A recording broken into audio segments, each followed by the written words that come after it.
This is English shorthand dictation number 257 and the dictation speed is 120 words per minute. Ready? Start. There are several parliamentary devices for raising matters of public importance. Calling attention is one of these devices. Under this procedural device, a member has to take prior permission of the speaker to call the attention of a minister to any matter of urgent public importance, and the minister may make a brief statement thereon. There shall be no debate on such a statement at the time it is made.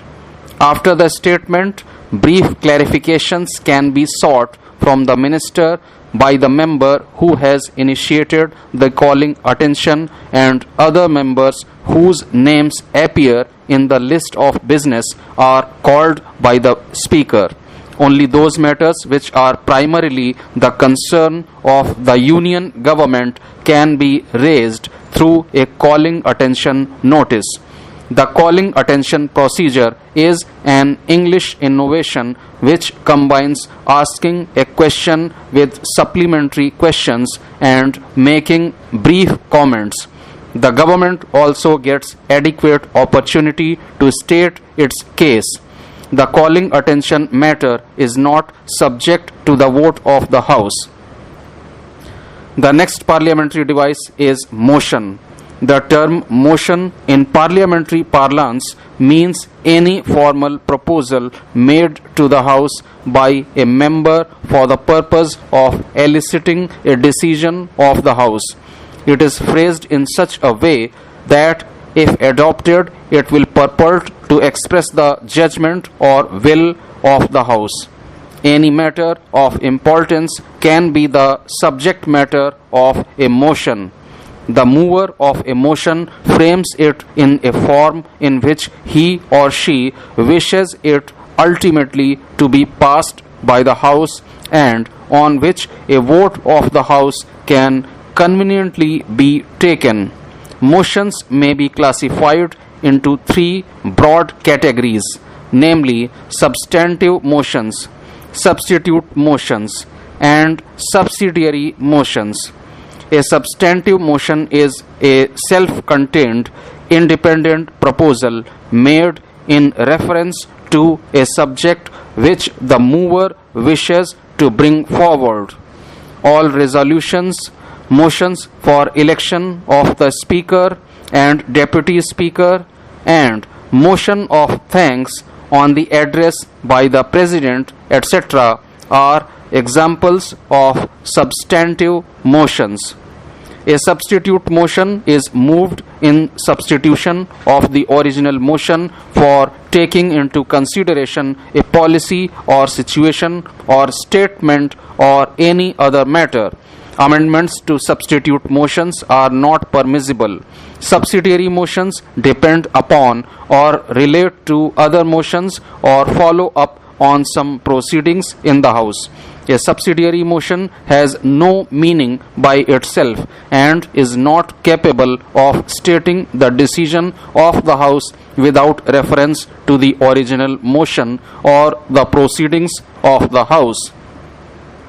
Adjournment motion is the procedure for adjournment of the business of the House for the purpose of discussing a definite matter of urgent public importance which can be moved with the consent of the Speaker. The adjournment motion, if admitted, leads to setting aside of the normal business of the House for discussing the matter mentioned in the motion. An adjournment motion must raise a matter of sufficient public importance to warrant interruption of normal business of the House, and the question of public importance is decided on merit in each individual case. The purpose of an adjournment motion is to take the government to task for a recent act of omission or commission having serious consequences. Its adoption is regarded as a sort of censure of the government. The government must always enjoy majority support in the popular House to remain in power. If need be, it has to demonstrate its strength on the floor of the House by moving a motion of confidence and winning the confidence of the House.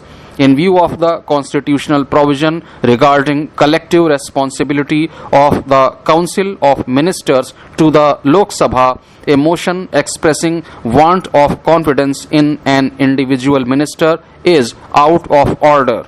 Under the rules, only a motion expressing want of confidence in the Council of Ministers as a body is admissible. Rule 198 of the Rules of Procedure and Conduct of Business in Lok Sabha lays down the procedure for moving a motion of no confidence in the Council of Ministers. A motion of no confidence need not set out any grounds on which it is based. Even when grounds are mentioned in the notice and read out in the House, they do not form part of the no confidence motion. There is another parliamentary device called discussion under Rule 193. It does not involve a formal motion before the House. Hence, no voting can take place after discussion on matters under this rule. The member who gives notice may make a short statement, and such of the members as have previously intimated to the Speaker may be permitted to take part in the discussion. The member who raises the discussion has no right of reply. At the end of the discussion, the minister concerned gives a brief reply. In order to provide opportunities to members to discuss matters of urgent public importance, a convention was established in March 1953, which was incorporated later into the Rules of Procedure and Conduct of Business in Lok Sabha under Rule 193 as short duration discussion. Under this rule, members can raise discussion for short durations without a formal motion or vote thereon. Matters which are not points of order can be raised by way of special mentions under Rule 377. This procedural device, framed in 1954, provides opportunity to the members to raise matters of general public interest. At present, the number of matters that can be raised by members under Rule 377 on a single day is 20. One of the most important parliamentary devices is the 0 hour.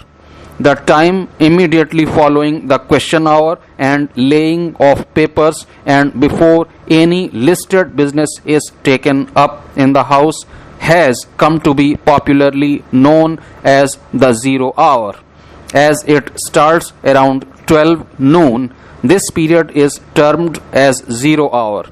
For raising matters during the 0 hour in Lok Sabha, members give notice every day to the Speaker, stating clearly the subject which they consider to be important and wish to raise in the House. It is for the Speaker to allow or not to allow for raising such matters in the House. The term 0 hour is not formally recognized in our parliamentary procedure. At present, 20 matters per day, as per their priority in the ballot, are allowed to be raised during 0 hour. The order in which the matters will be raised is decided by the Speaker at his or her discretion. In the first phase, 5 matters of urgent national and international importance, as decided by the Chair, are taken up after question hour and laying of papers, etc. In the second phase, the remaining admitted matters of urgent public importance are taken up after 6 p.m. or at the end of the regular business of the House. However, since there is no provision in the rules regarding 0 hour, hence there is no maximum limit on the number of matters that can be raised on any given day.